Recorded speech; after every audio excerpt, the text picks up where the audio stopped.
ওয়াল মিজান লিয়াকুমান নাসু বিল কিসত।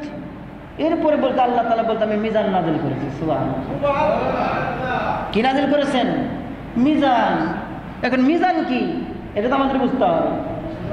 মিজান আরবি শব্দ। মিজান কি শব্দ? আরবি শব্দের অর্থ হলো দাড়িপাল্লা। সুবহানাল্লাহ। মিজান অর্থ কি? আরে মিয়া, মিজান অর্থ দাড়িপাল্লা। এই দাড়িপাল্লা দিয়ে হাসরের ময়দানে আপনার আমলনামা মাপবে, ওজন করা হবে। মিজান মাপ করার যন্ত্র, বস্তুকে মাপ করার যন্ত্রের নাম হলো মিজান। দাড়িপাল্লা, দাড়িপাল্লা দিয়ে জিনিস মাপে না? বলেন মাপে না জিনিস? দুনিয়ার জমিনে দাড়িপাল্লাতে জিনিস মাপতেছেন, আখিরাতে আল্লাহ তাআলা দাড়িপাল্লা দিয়ে দাড়িপাল্লাতে মাপবেন, সেটা নেকি মাপবেন আর গুনাহ মাপবেন। আমার আপনার গুনাহ, আমার আপনার নেকি মাপবেন দাড়িপাল্লা দিয়া। দাড়িপাল্লা নাজিল করেছেন আল্লাহ তাআলা। এই দাড়িপাল্লা আল্লাহ তাআলা নাজিল করেছেন, তোমরা ন্যায় ইনসাফ প্রতিষ্ঠা করতে হবে। জমিন কার? জমিন কার? আসমান কার? আমি কার?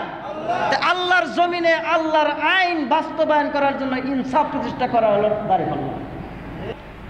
আর প্রসিদ্ধ চারখানা কিতাব আল্লাহ তাআলা নাজিল করেছেন মুসার প্রতি, ঈসার প্রতি এবং দাউদ আলাইহিস সালামের প্রতি, আর মুহাম্মদ রাসূলুল্লাহ সাল্লাল্লাহু আলাইহি সাল্লামের প্রতি। পৃথিবীর জমিনে আল্লাহ রাব্বুল আলামিন এত সুন্দর কণ্ঠ আল্লাহ তাআলা দাউদ আলাইহিস সালামকে দান করেছিলেন। কেমন দান করেছেন, কেমন কণ্ঠটা আল্লাহ তাআলা দান করেছিলেন?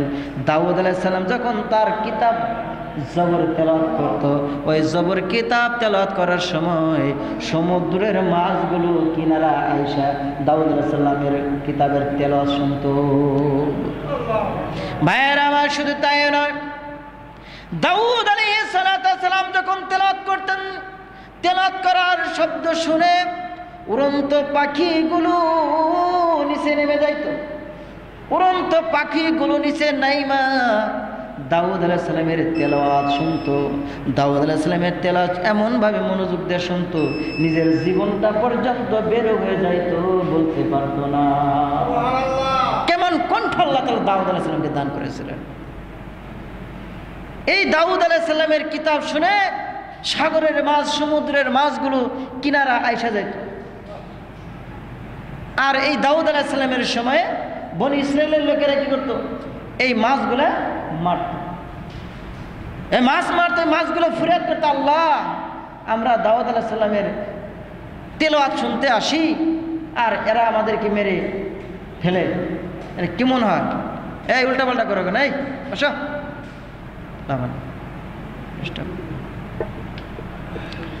ভাইয়েরা আমার, দাউদ আলাইহিস সালামের তেলাওয়াতের শব্দ শুনে যখন মাছ আসতো, মাছগুলো আটকে রাখতো। আল্লাহ রাব্বুল আলামিন জানিয়ে দিলেন, তোমরা শনিবার দিন মাছ আর ধরবা না। নিষেধ করে দিল বনি ইসরায়েলের লোকদেরকে, নিষেধ করে দেওয়া হলো শনিবার দিন মাছ ধরবা না। কারণ শনিবার দিন হলো ইবাদতের দিন। ওই সময় শনিবার দিন হলো ইবাদতের দিন। যেরকম আমরা সপ্তাহের দিন শুক্রবার ইবাদত করি, জুমার নামাজ পড়ার জন্য একসাথে হই না? ওই ইবাদতের সময় দাউদ আলাইহিস সালাম যখন তেলাওয়াত করতেন, মাছগুলো সমুদ্রের কিনারা আইসা আইসা তেলাওয়াত শুনতো। আর ওগুলা ওরা মেরে মেরে জীবিকা আহরণ করত, অনেক জীবিকা, অনেক মাছ পাইতো। তখন আল্লাহ তাআলা নিষেধ করে দিলেন, খবরদার 6 দিন তোমরা মাছ ধরবা, কিন্তু বাকি একদিন মাছ ধরতে পারবা না। সেই দিনটার নাম হলো শনিবার। কিবার? শনিবার। সেই দিনটা, এই শনিবার দিন তোমরা মাছ ধরবা না। এরা আবার খুব চালাক ছিল। কি ছিল? যে আল্লাহ তাআলা শনিবার দিন মাছ ধরা যখন নিষেধ করছে, তাহলে কি করি? সমুদ্রের কিনারে থেকে খাল খনন করি, হ্যাঁ, খাল খনন করে আবার পুকুর নির্মাণ করি, গর্ত বানাই। ওগুলা কি করে শুনতে আসবে? ওই খাল দিয়ে মাছ ঢুকবে, ওই সব খাল দিয়ে ঢুকে আবার পুকুরে আসবে, সব মাছ আবার জমা হবে। ওইটা আমার পরের 6 দিন আমরা ধরে আবার ই করবো। আচ্ছা বলেন, এই চালাকি কি আল্লাহ দেখে না? যারা মানে চালাকি খেলা দেখে না? আল্লাহ বলছে তাদেরকে করতেছি। মাছ ধরছে নিষেধ করার পরেও যখন এই কাজগুলো করছে, এক একজনে যা মনে করেন বাড়িতে শুয়ে রয়েছে, স্ত্রীর সাথে সন্তান নিয়ে শুয়ে রয়েছে। সকালবেলা স্ত্রী যখন ঘুম থেকে উঠছে দেখে বানরকে নিয়ে ঘুমাইতেছে। কি নিয়ে ঘুমাইতেছে?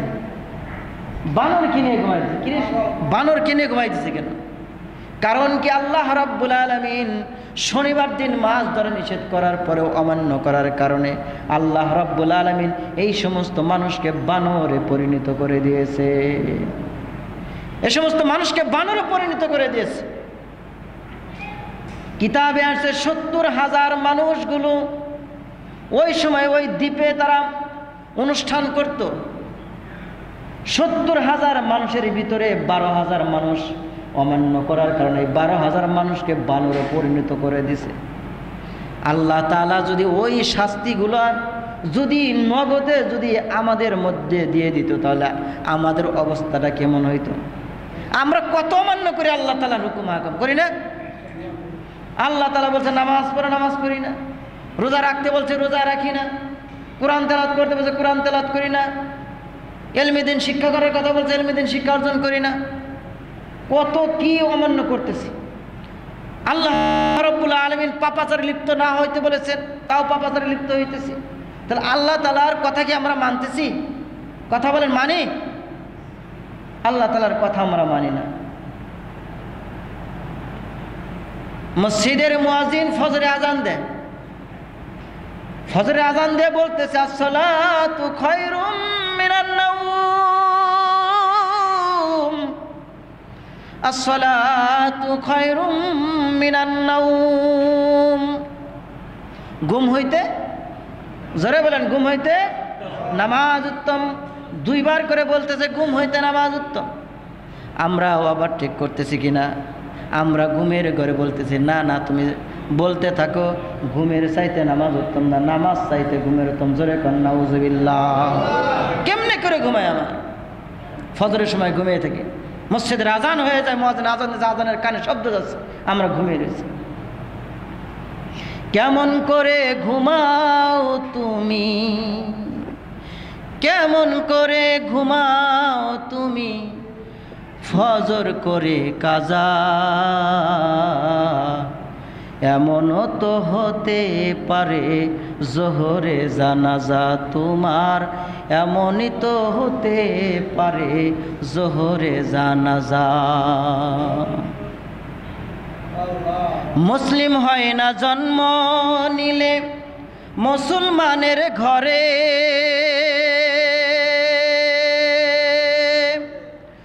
মুসলিম হয় না জন্ম নিলে মুসলমানের ঘরে। কাফের মুমিন তফাতটা হয় নামাজের উপরে, হায়রে সালাতের উপরে। জীবন গেলে নামাজ কবু, জীবন গেলে নামাজ কবু হয় না যেন কাজা। এমনও তো হতে পারে জোহরে জানাজা তোমার, এমনও তো হতে পারে জোহরে জানাজা। কেমন করে ঘুমাও তুমি ও মানুষ, কেমন করে ঘুমাও তুমি ফজর করে কাজা। এমনও তো হতে পারে জোহরে জানাজা তোমার, জোহরে জানাজা।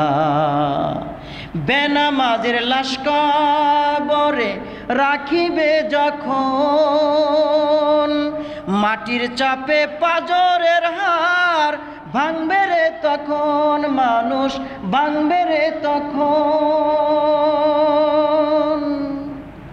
ভাইয়ের আমার, হৃদয় ফেটে আসেন। তারা নামাজ পড়েন না, যারা কি অবস্থা হবে কবরের ভিতরে। ভাইয়েরা আমার, কেমন করে আমরা ঘুমাই ফজরে, মসজিদে আসতেছি। ভাইয়েরা আমার,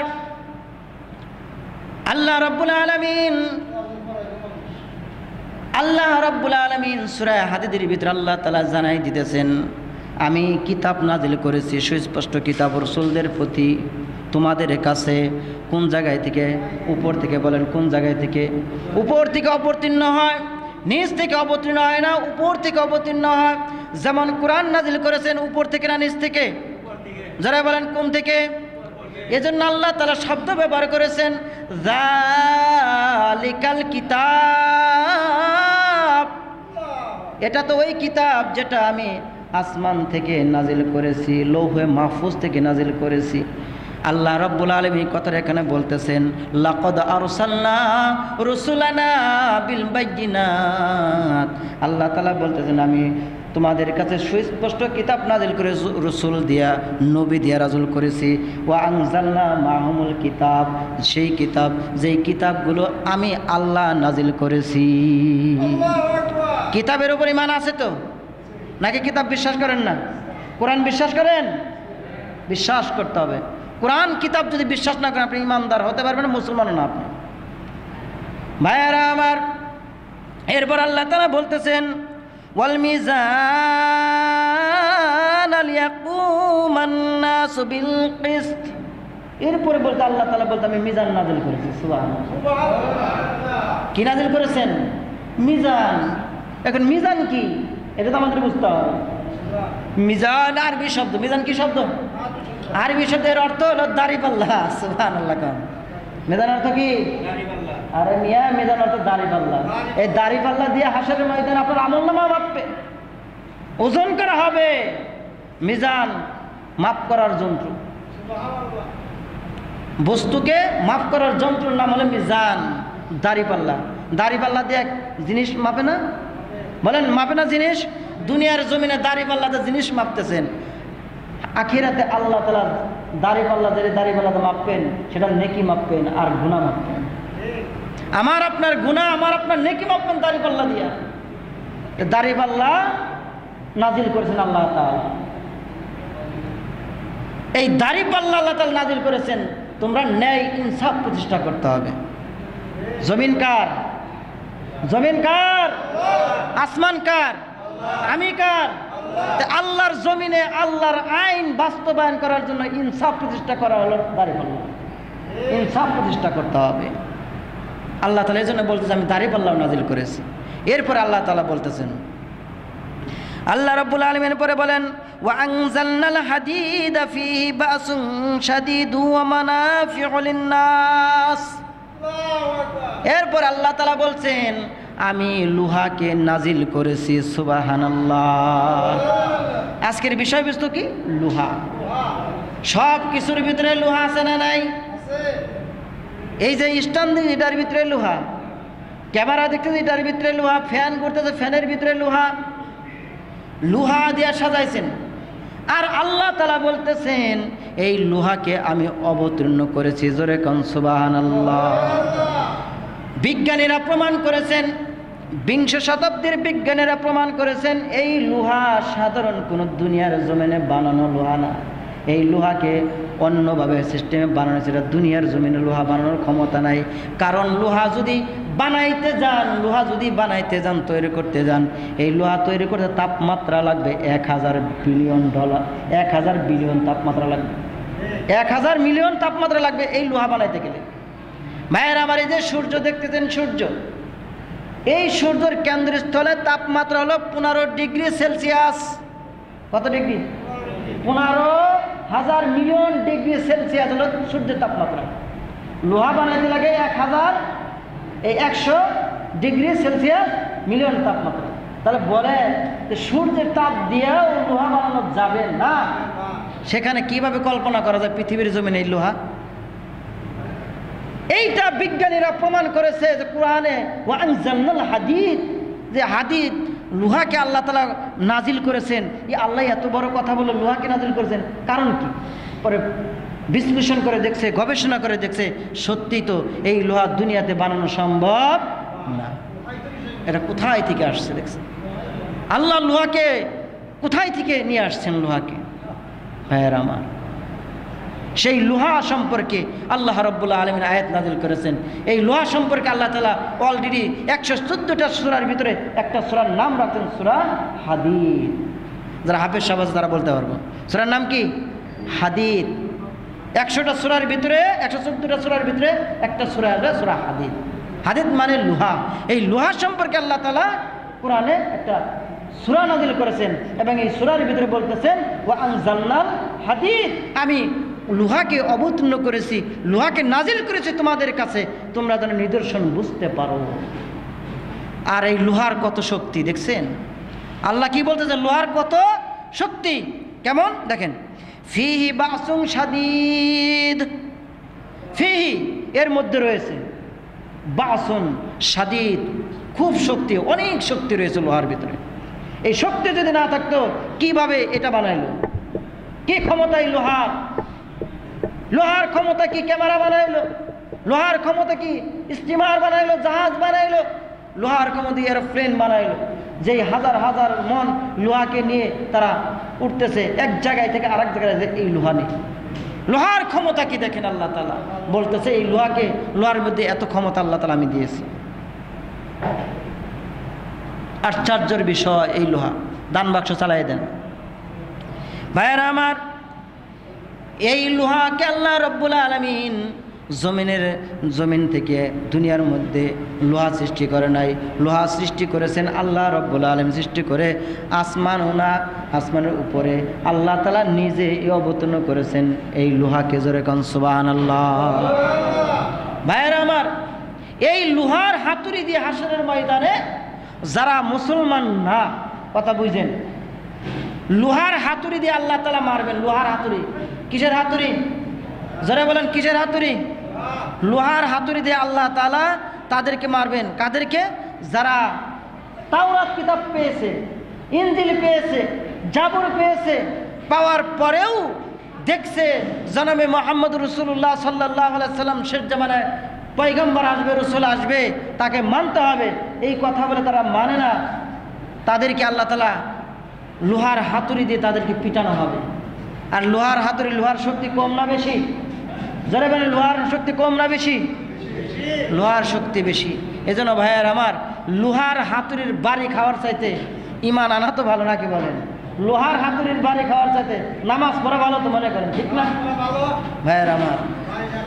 হাসরের ময়দানে, কবরের ভিতরে, আখিরাতে, জাহান্নামে যদি লোহার শাস্তি যদি ভোগ না করতে চান, তাহলে আজকে থেকে আল্লাহ তাআলার হুকুম হাকুমগুলো সঠিক মতো আদায় করেন। আল্লাহ তাআলা আমাদের সকলকে যে আলোচনা করলাম সে আলোচনার উপরে আমল করার তৌফিক আল্লাহ দান করুক। সকলে বলেন আমিন। ওয়া আখিরি দাওয়ানা আনিল হামদুলিল্লাহি রাব্বিল আলামিন। যারা সুন্নাত পড়েন নাই তারা 4 রাকাত সুন্নাত পড়ে নেন ইনশাআল্লাহ।